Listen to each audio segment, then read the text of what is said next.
Muslim tentunya diciptakan oleh Allah Subhanahu wa taala dalam rangka beribadah kepada Allah Subhanahu wa taala. Nah, itulah yang harus kita bawa dalam kehidupan sehari-hari kita.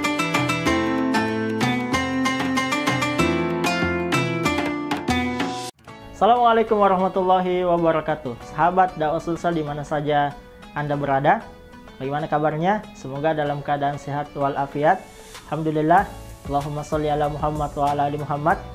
Nah, teman-teman sekalian, ada fenomena yang sering muncul di tengah-tengah kelompok masyarakat. Apa itu? Baper. Nah, sedikit-sedikit baper, tersinggung sedikit baper lagi. Kalau sudah baper, ujung-ujungnya malas untuk ketemu dengan teman-teman lagi. Ada clash dengan teman yang lain atau saling musuhan dan lain sebagainya. Nah, baper ini berbahaya teman-teman sekalian karena dia bisa membuat kita dengan kawan kita itu menjadi renggang hubungannya. Bisa juga membuat kita menjadi tidak begitu produktif lagi karena keluar dari komunitas atau jamaah tempat kita bernaung.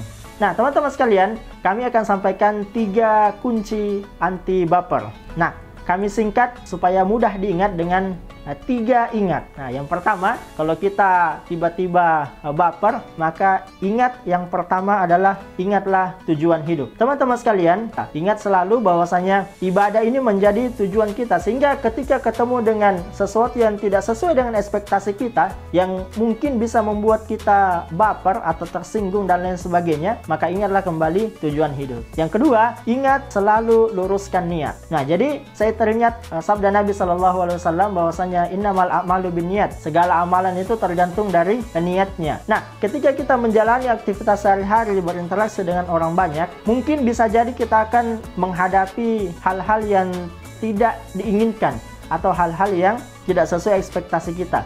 Maka tetaplah lakukan kebaikan yang telah kita rencanakan dengan tentu saja meluruskan niat. Sehingga apapun respon yang kita dapatkan dari aktivitas yang telah kita rencanakan tadi, ya tetap kita melaksanakannya. Tetap tidak mundur, ya tetap melanjutkan. Tidak baper lah ceritanya. Yang ketiga, ingat akan menjadikan kita menjadi seseorang yang positif juga. Ya, misalnya kalau lingkungan kita buruk, pasti kita juga akan terdorong untuk melakukan keburukan. Contoh sederhana mungkin ada 10 orang, ya 10 orang, kemudian 9 orang itu merokok, sementara 1 tidak merokok, maka cepat atau lambat kalau dia juga tidak ikut merokok, minimal dia akan kena asap-asapnya, debu-debunya dan lain sebagainya. Tentu ini sesuatu yang tidak baik. Maka dari itu ingatlah untuk selalu memilih lingkungan-lingkungan yang positif. Nah, jadi ketiga hal itu teman-teman sekalian mesti kita selalu ingat agar supaya kita terhindar dari yang namanya baper, futur, tersinggung dan lain sebagainya. Yang pertama, saya ulang kembali, yang pertama ingat selalu tujuan hidup kita, yang kedua ingatlah selalu luruskan niat, yang ketiga ingatlah selalu untuk bergaul dengan orang-orang yang positif.